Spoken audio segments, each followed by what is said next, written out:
Ever heard of like a digital Area 51? Hmm.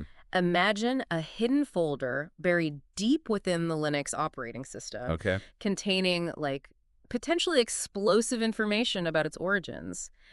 That's what we're diving into today. Wow. We've got our hands-on Hmm. excerpts from a text file called linux-true-story.txt. Okay.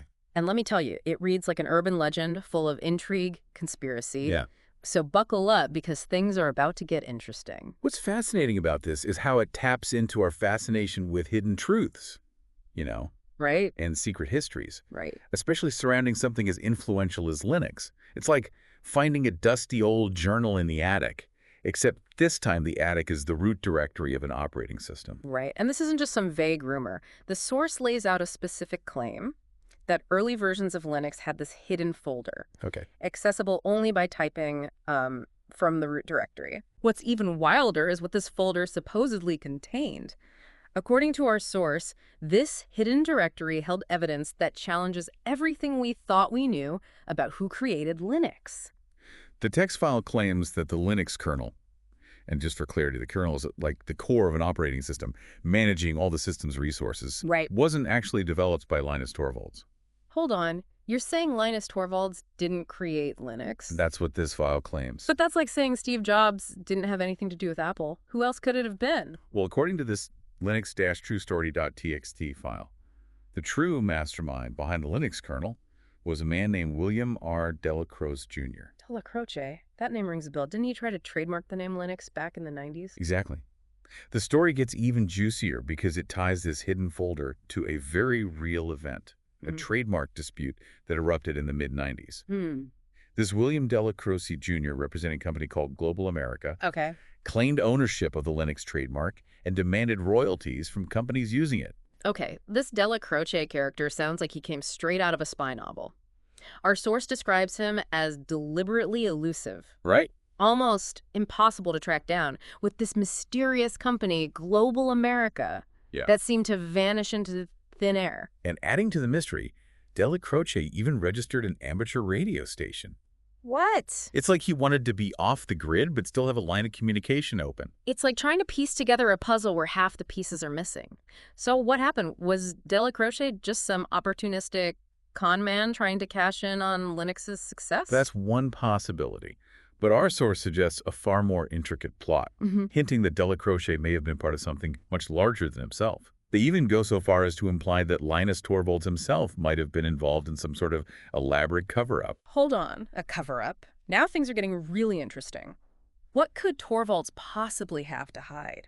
And how does this all connect back to that hidden folder? Let's unpack that right after this. All right, so we've got this alleged hidden folder, potentially holding evidence that, like, rewrites Linux history as we know it. Right. But why the cover-up? What was Torvalds trying to protect? Well, the linux-true-story.txt file, it kind of paints a picture of Torvalds being part of something bigger. Okay. Something with ties to Russia and potentially even Cold War espionage. Espionage. You're kidding, right? This sounds like something out of a Tom Clancy novel. What possible connection could Linux have to the Cold War?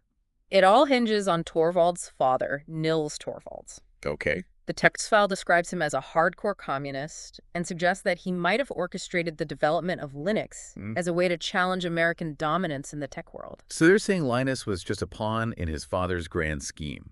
That seems like a stretch, doesn't it? I mean, Linux is open source. It's all about collaboration and sharing. How does that fit with the whole secrecy and control of the Cold War era?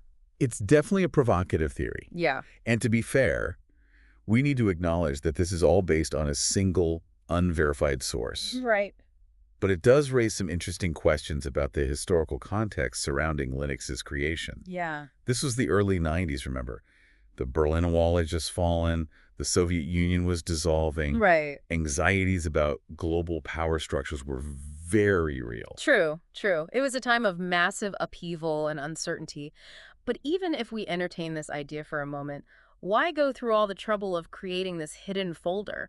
Why not just claim credit for Linux from the get-go? That's where the alleged cover-up comes in. Okay. The linux-true-story.txt file suggests that once Delacroix Jr. emerged, claiming ownership of the Linux trademark, Right. those involved had to scramble to protect the official narrative. Okay. The one where Torvalds was the sole creator. Because if Della Croce had concrete evidence, if he could prove that he was the true brains behind Linux, they would have blown the whole thing wide open. Exactly, and not just in terms of who gets the credit, but also in terms of potentially exposing the alleged Russian connection. So they had to erase any trace of Della Croce's involvement, which meant making sure that hidden folder disappeared. That's the theory, at least. Now, it's worth noting that there's no concrete proof that this folder ever existed. Right, it's all based on what's in this linux-true-story.txt file. But let's say for argument's sake that it is true. What would that mean? What else might be in that folder? Well, according to our source, that's not all. Okay. The text file claims the folder contained detailed documentation showing how the Linux kernel was actually developed, step by step.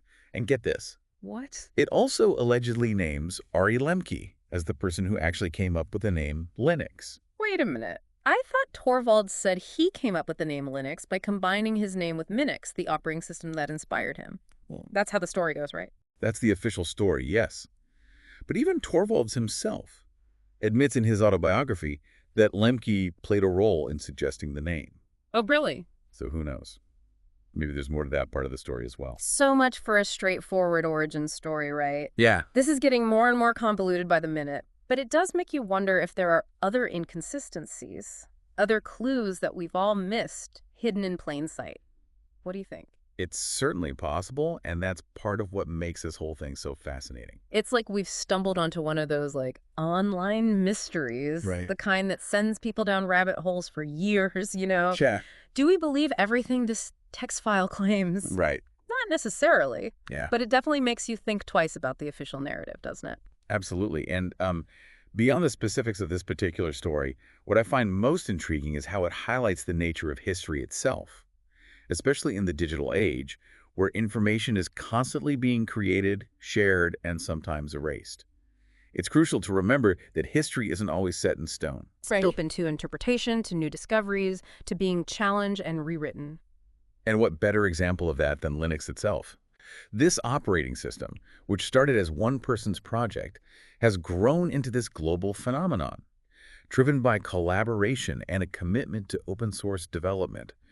Who would have thought something like that could emerge in the midst of the Cold War? Right. A time defined by secrecy and competition.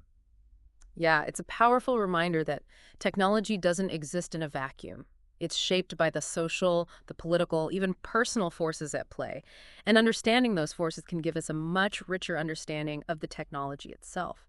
For anyone listening who's ever dug into their computer's file system, tried to recover lost data, or just wondered about the hidden stories behind the technology we use every day, this is a reminder that there's always more to discover. You never know what might be lurking beneath the surface, waiting to be unearthed. Maybe this linux-true-story.txt file is just the tip of the iceberg.